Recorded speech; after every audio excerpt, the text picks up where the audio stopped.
दोस्तों नमस्कार।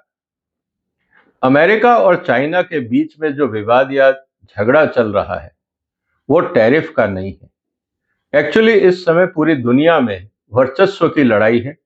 एक समय रशिया और अमेरिका के बीच में होता था, लेकिन अब ये विवाद या ये जो वर्चस्व की लड़ाई है ये चाइना और अमेरिका के बीच में है।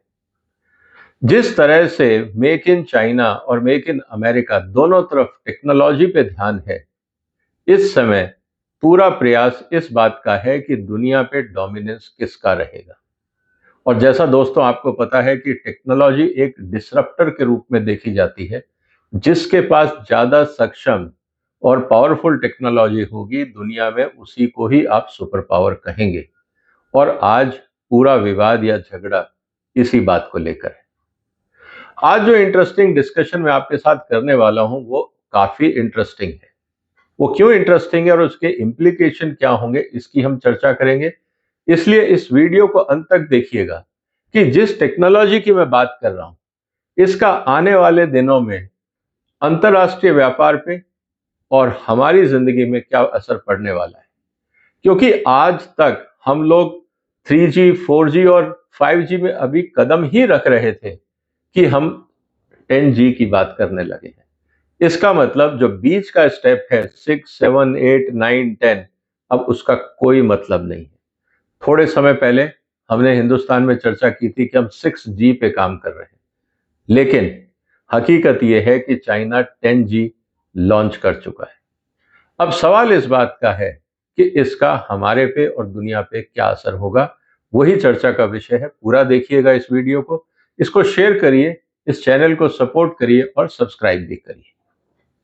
दोस्तों जो सबसे इंपॉर्टेंट बात जो मैं आपसे करने वाला था वो ये कि 10G जो स्पीड का नेटवर्क चाइना ने लॉन्च कर दिया है वो भी डेडिकेटेड केबल पे नहीं है, डेडिकेटेड फाइबर पे नहीं, हाउस होल्ड लेवल पे। और ये उन्होंने रिलीज किया है कि डाउनलोड स्पीड ऑलमोस्ट 9834 मेगाबाइट पर सेकेंड और अपलोड स्पीड 1008 एमबीपीएस। अब सवाल इस बात का है कि इस स्पीड की जरूरत क्यों पड़ी। क्या घरों में इतनी स्पीड चाहिए या इसका कुछ और मकसद है, उसकी भी चर्चा मैं आपके साथ करने वाला हूं। आफ्टर ऑल ये टेक्नोलॉजी क्या है, थोड़ा सा इसको समझ लेते हैं। सबसे इंपॉर्टेंट बात यह है दोस्तों कि जो टेक्नोलॉजी है इसको बोला जाता है 50G पैसिव ऑप्टिकल नेटवर्क। इसका मतलब 50G पॉन। ये नेक्स्ट जनरेशन का है। अभी तो जो टेक्नोलॉजी लॉन्च की गई है वो है 10G की, लेकिन इसकी जो पावर है इस टेक्नोलॉजी ये 50G तक जा सकती है। अभी हम 5 की बात कर रहे हैं, 50G का आप हिसाब लगा लीजिए क्या स्पीड होगी और क्या सिस्टम होगा।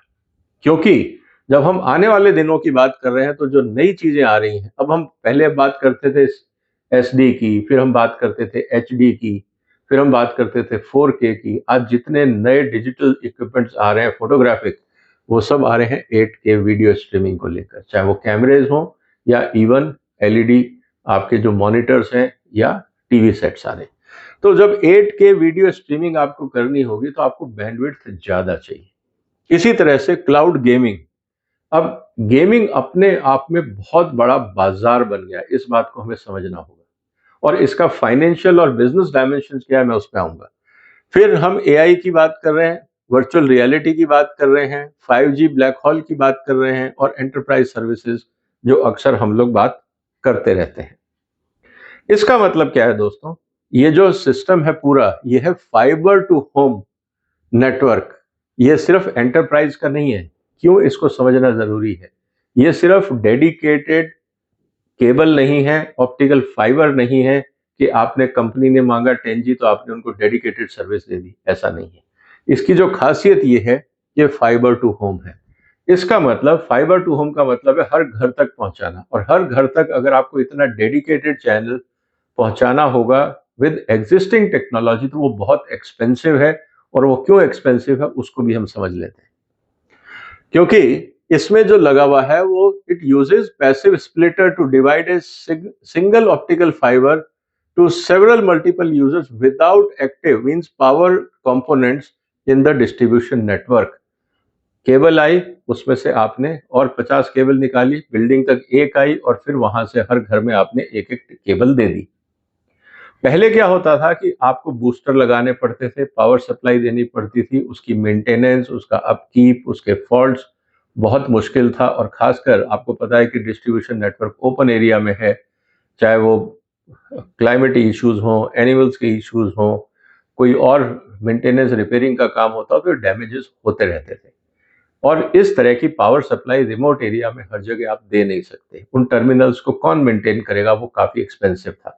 तो इसीलिए जो टेक्नोलॉजी की जरूरत थी, without power which can be split into small dimensions, वो भी हो गया। अब 5G फोन के साथ सबसे इंपॉर्टेंट क्या बात रही कि it delivers 50 Gbps downstream and supports up to 25 Gbps upstream और 50 Gbps symmetrical in some implementation. इसका मतलब ये है कि आप डेडिकेटेड अप टू 50 Gbps तक जा सकते हैं। हम अभी Mbps की बात कर रहे हैं, और एक Mbps और Gbps के बीच में 1000 फैक्टर का अंतर है। 1 Gbps मीन्स 1000 Mbps। ये फैक्टर हमें समझना होगा। And it natural evolution of existing, जहां पे 10 और 25 Mbps की जो ये बात कर रहे थे, उसको भी इन्होंने अपग्रेड कर दिया। अब इसका पर्पस क्या है? High capacity, it meets future bandwidth needs. जैसा हमने देखा कि आपको 8K सिस्टम्स चाहिए, आपको AI के लिए चाहिए, आपको क्लाउड पे काम करना है, गेमिंग के लिए चाहिए, ये सब चीजें आप इस हाई बैंडविड्थ पे कर पाएंगे, क्योंकि ये सारी चीजें अब क्लाउड बेस्ड है, सब्सक्रिप्शन बेस्ड है। अमेरिका का ये बहुत बड़ा रेवेन्यू सोर्स है, जितनी भी IT कंपनीज है उनके लिए। Low latency, ideal for real time apps like gaming and VR। Low latency का मतलब है कि बफरिंग नहीं होगा, जो घटना दूर हो रही है वो उसी समय आप देख पाएंगे। जो एक्चुअल लेटेंसी है वो अभी तक 3 मिली सेकेंड इन्होंने मेजर करी है। 5G सपोर्ट, इसका मतलब जितना भी 5G नेटवर्क है उसको भी आप इसी में बैकअप दे सकते हैं। और longer lifespan, future proof fibre infrastructure investment, हर बार आपको बदलने की जरूरत नहीं है। आपको याद होगा 2G से शुरू हुआ, पूरे नेटवर्क बदले, फिर 3G पे आए, अब हम 4G पे आए, फिर अब हम 5G की बात कर रहे हैं। इस नेटवर्क से ये होगा कि अगर आपने 10G का नेटवर्क लगा दिया, ये 50 Gbps तक आपको सस्टेन करेगा। और जो मेजर एप्लीकेशन, जैसा मैं आपसे बात कर रहा था, मेजर फोकस है रेजिडेंशियल ब्रॉडबैंड, ताकि अब आप टीवी, कैमरा वैमरा जो भी आपको यूज करना है, वीडियो कॉन्फ्रेंसिंग करनी है, गेम्स खेलने हैं, घर में बैठ के जो काम है आप आसानी से कर पाएंगे, परेशानी नहीं होगी। फिर आपको बैक हॉल और फ्रंट हॉल, 5G का पूरा जो सिस्टम है वो पूरा बैकअप रहेगा उसके साथ। क्लाउड गेमिंग, जो बच्चे खेलना चाहते हैं, ये अपने आप में बहुत बड़ा सब्सक्रिप्शन बिजनेस है। एंटरप्राइज सर्विसेज, कंपनियां इसको इस्तेमाल कर पाएंगे। जब इतनी बैंडविड्थ है और आज भी कंपनियां कर रही हैं, तो ये भी हो पाएगा। कैंपस एंड स्मार्ट सिटी की जब हम बात कर रहे हैं, centralised smart city services, online services, e marketing, e commerce, सारी चीजें हम यहाँ पे इस्तेमाल कर पाएंगे। और फिर AR and VR application, virtual reality और ऑगमेंट रियलिटी, सारी एप्लीकेशंस हो पाएंगी। और फिर आप एक्सपेंशन के लिए जो भी नए ऑप्शंस चाहिए वो हो पाएंगे। बहुत सिंपल इन्होंने बताया कि कैसे काम करेगा, कि 5G का नेटवर्क है और आप उसको स्प्लिट कर देंगे जहां जहां आपको चाहिए, और एंड तक आपको 50 या 5G या 10G जो है, आपको जैसी रिक्वायरमेंट है मिल जाएगा। रिक्वायरमेंट्स में रेजिडेंशियल, जैसा मैंने आपको कहा, high bandwidth for multiple devices and streaming services. एक केबल कनेक्शन में आप जितने चाहे कनेक्शन ले सकते हैं। फिर support 5G cells with low latency and high capacity. अभी आपने कॉल ड्रॉप का इशू देखा होगा। अगर कॉल ड्रॉप की समस्या 5G में बढ़ रही है, ये उसको एड्रेस कर पाएगा। हाई कैपेसिटी और लो लेटेंसी पे हम इस चीज को देख पाएंगे। और सबसे इंपॉर्टेंट बात है मासिव डिवाइस काउंट। अभी हम मान लीजिए 5G का मॉडेम लगाते हैं और 5, 10, 15 तक हम कनेक्ट ले पाते हैं। जैसे जैसे हम लोग देख रहे हैं कि आर्टिफिशियल इंटेलिजेंस बढ़ रहा है, घर में जितने गैजेट्स होंगे सब चीज आप रिमोट से कंट्रोल करना चाहेंगे या मोबाइल से कंट्रोल करना चाहेंगे। तो अगर घर में 20 गैजेट्स हैं, आपका फ्रिज है, टीवी है, माइक्रोवेव है, एसीज है, गीजर्स है, आप सब कंट्रोल करना चाहेंगे, अभी आपके मॉडेम में लिमिटेशन है। आने वाले दिनों में आपको स्मार्ट स्विच की शायद जरूरत ना पड़े, ये सारे गैजेट्स इनबिल्ट इनमें वाईफाई कनेक्शन होगा और आप उसको थ्रू मोबाइल ऑपरेट कर सकते हैं। तो उस स्थिति में आपको एक ऐसी बैंडविड्थ चाहिए जो पूरे घर का लोड ले सके, तो ये वहां पे स्थिति और क्लियर हो जाएगी। Cloud gaming, low jitter and fast response, तभी खेलने में मजा आता है क्योंकि वहां पे सेकंड्स का खेल है। बहुत सारे गैम्बलिंग गेम होते हैं जहाँ पे लोग, या स्टॉक मार्केट ट्रेडिंग है, एल्गोरिथम की ट्रेडिंग है, बहुत सारी चीजें हैं जहाँ आपको स्पीड चाहिए। Enterprise service, dedicated high speed link and secure connections, आराम से आप ऑफिस का भी काम कर पाएंगे। इसीलिए campus IoT, surveillance and data analytics, real time आपको पूरे शहर में आप इसको मॉनिटर कर पाएंगे। Scalability and high bandwidth for dense device network area, आपको पता है कि शहर में कितने कनेक्शंस हो सकते हैं। फिर एआर वीआर एप्लीकेशंस में वही बात आती है, low latency and consistent throughput, smooth and lag free immersive experience.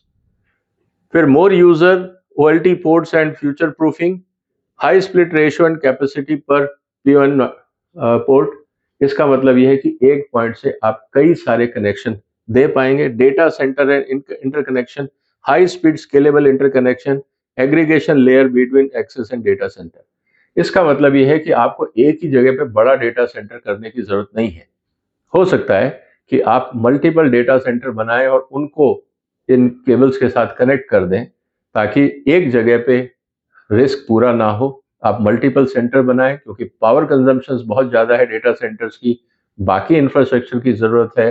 कभी कभी आपको डिजास्टर रिकवरी सिस्टम चाहिए होता है, वो एक जगह नहीं रह सकता, एक्सपेंसिव हो जाता है। तो ये सब चीज़ें अगर हम देखें तो इस समय चाइना ने जो अनाउंसमेंट किया है ये अमेरिका के लिए एक बहुत बड़ी चुनौती है। ऐसा नहीं है कि अमेरिकन कंपनियां आराम से बैठी होंगी, लेकिन फर्स्ट मूवर एडवांटेज ये होता है कि जब ये टेक्नोलॉजी अवेलेबल है तो इसके अराउंड जो एप्स बनेंगे, इसके अराउंड जो डिवाइसेस बनेंगे, उन पे ऑलरेडी चाइना में काम शुरू हो गया होगा। इसका मतलब ये है कि अगर हम ड्रोन की एग्जांपल देखें, आज जो ड्रोन मार्केट है वो ऑलमोस्ट 75% मार्केट चाइनीज कंपनीज के पास है दुनिया भर की, क्योंकि उसका फर्स्ट मूवर एडवांटेज उन्होंने लिया। इसी तरह से अगर हाई कैपेसिटी डिवाइसेस अगर चाइना बनाता है और पूरी दुनिया को सप्लाई करता है, चाहे वो सीसीटीवी कैमरे हो, चाहे वो टीवीज हो, बाकी गैजेट्स हो, इस बेस पे जब वो टेक्नोलॉजी के साथ साथ यूज एप्लीकेशंस और एप्स भी डेवलप कर पाएंगे, तो आप समझ सकते हैं कि टेक्नोलॉजी की मार्केट में प्लेटफॉर्म्स को चेंज करना इतना आसान नहीं होता है। उस स्थिति में अमेरिका को अपना भी 10G सिस्टम लॉन्च करना है, फिर उसके ऊपर R&D करके डिवाइसेस बनाने होंगे, और ये जो टेक्नोलॉजी में जो रेस है ये खतरनाक हो जाती है। क्योंकि आज जितना भी अमेरिका का सरप्लस है अगर आप देखें, वो है सर्विस इंडस्ट्री में। फेसबुक से अमेरिका कमाता है, गूगल से अमेरिका कमाता है, अमेजन से अमेरिका कमाता है, माइक्रोसॉफ्ट से कमाता है। पूरी दुनिया से जो लोग सब्सक्रिप्शन देते हैं वो सारा पैसा अमेरिका जाता है। इंडिया में बैठ के जब आप माइक्रोसॉफ्ट यूज करते हैं और सब्सक्रिप्शन देते हैं MS ऑफिस का या ऑफिस 365 का, वो सारा पैसा अमेरिका जाता है। इसीलिए अमेरिका ने दबाव डाला है पूरी दुनिया पे कि जो IT सर्विसेज है इस पे कस्टम ड्यूटी आप कम करिए, इन पे GST वगैरह आप क्यों लगा रहे हैं, क्योंकि आप तो कुछ दे ही नहीं रहे, हम तो सब कुछ तो हम ही दे रहे हैं। इस तरह का विवाद भी चल रहा है।